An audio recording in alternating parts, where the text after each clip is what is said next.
Breaking news, a 28-year-old Malawian woman known as Fatima Lawrence, some say her name is Esther, has ran away with 1 million rands worth of jewelry and also money she stole from a family in Durban. They're looking for her. She's a fugitive. Early reports suggest that a Malawian national is being sought after jewelry valued at approximately 1 million rands and cash were allegedly stolen from a residence in Durban, KZN today, Sunday, 12 July 2026. According to the employer, the suspect has been identified as Fatima Lawrence, who is also believed to use the name as Esther, as reflected on her passport. She is 28 years old and is traveling with her 5-year-old daughter.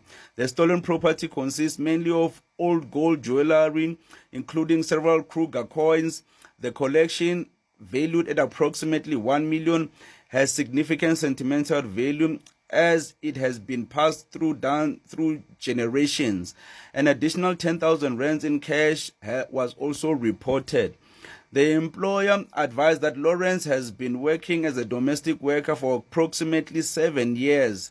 It is believed that she may be attempting to flee to Malawi. The family uncovered the theft after returning home at approximately 5:30 in the evening. This reminds me of a debate that was happening online a couple of weeks ago. People were debating as to what kind of helper do you want in your home. Do you want like a foreigner or a local helper, like a domestic worker? And, it was split into 50-50. Some people were saying that they prefer foreigners because apparently they are hardworking, they are willing to do anything, they don't take sick leave, they're dedicated and all of that. But the other side was saying that, I prefer a local, a South African, because obviously I'm adhering to local laws. I want to employ South Africans and make sure that they get jobs. And also, people that are saying that they want foreigners are people who are exploiting foreigners.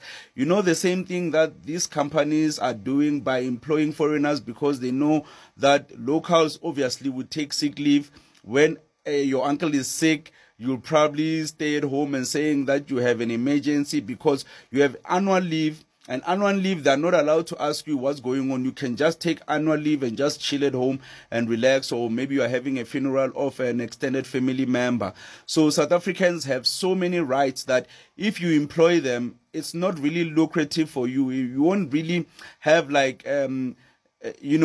able to juice out the resources out of that person to make sure that they work for you. So foreigners, obviously, you don't have to pay them UIF, and when you call them to come at work at random times, they'll definitely come.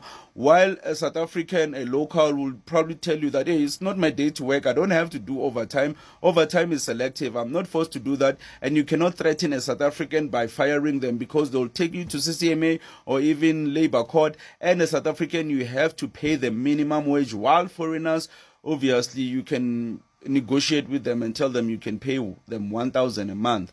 So, but that's the overall scope. But the biggest advantage of hiring a foreign national is that if they run away, they'll go back to their country. So if this lady goes back to Malawi, who's going to go to Malawi and investigate and extradite them? So chances are, if you are hiring a South African, if they were to steal from you, you'll probably find them and you probably know their family members. You probably go to their kasi and ask for them. They will probably tell you their usual spot where they usually hang out, and you probably find them. Like, the chances are high of finding a South African than finding a foreigner if they run away. You get what I mean? So yeah, man, it's the usual case. We've seen this many times. I'm not saying that only foreigners do this kind of crimes, but it's very common when it comes to domestic workers. Even South African domestic workers do this, man. They steal from European employers. Maybe there's a safe somewhere and then they end up stealing it. But majority of the time, you'll hear that foreigners are the ones that have stolen, because foreigners at the moment are the ones that dominate the domestic working market, because, it's an exploitative industry, I'll have to admit. It's quite rare for an employer to pay domestic workers fairly. So most of the time, they will hire foreigners so they can exploit them. So yeah, man, I really hope they find the money. Chances are she ran away. Like right now, there are illegal immigrant sentiments. They want illegal foreigners to leave and also foreigners as well. So yeah, chances are she's out of the country and in Malawi enjoying the money.